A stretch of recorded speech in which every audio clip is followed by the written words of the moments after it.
You sit down, pull the door shut, and press a pedal with your right foot. You do it on autopilot, expecting the car to simply move forward. But beneath the hood, thousands of violent explosions are igniting every single minute. Metal is grinding under extreme friction, and computers are firing off thousands of calculated decisions a second. The goal of all this contained chaos is highly specific.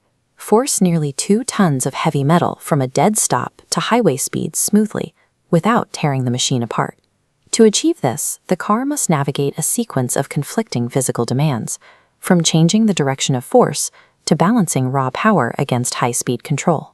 To see how it works, we have to look at the first challenge in that chain, extracting enough mechanical force from a tank of liquid fuel to push those 2 tons of metal forward. The process starts inside these small metal chambers, called cylinders.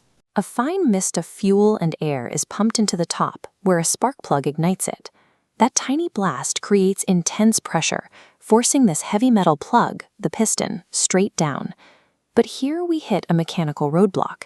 The pistons only move in a straight line, up and down. To drive down a road, you need circular motion to turn the wheels. You cannot directly use linear thrust to spin a circle.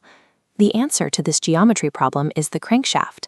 Sitting beneath the cylinders, it catches those downward thrusts. Its offset and staggered attachment points force the central shaft to rotate, just like a cyclist pushing pedals, turning up and down motion into a continuous spin. Through this one piece of solid metal, harsh chemical blasts successfully become the usable, rotating power that the vehicle requires.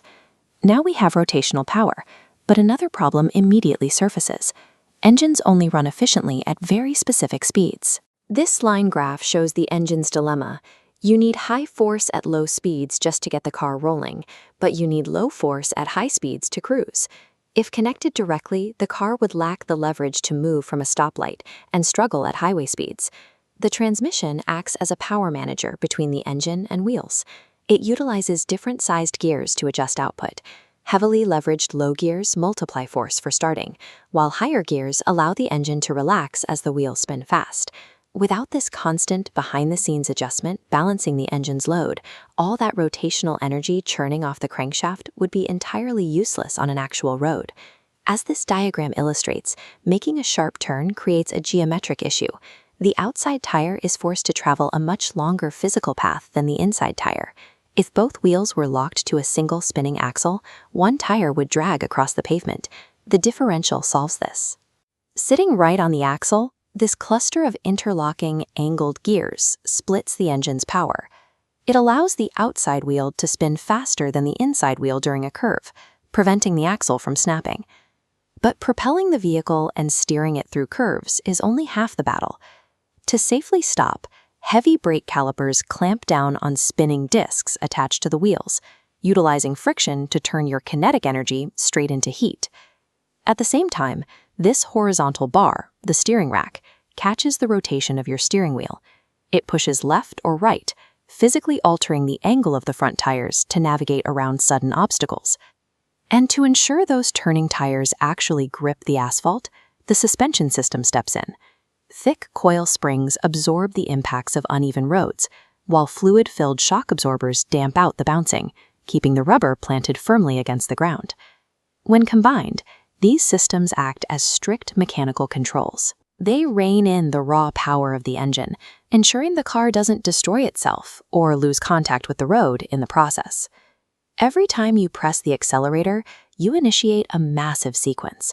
Fuel explodes, pistons drop, a crankshaft spins, the transmission manages the force, the differential splits the rotation, and the tires grab the road.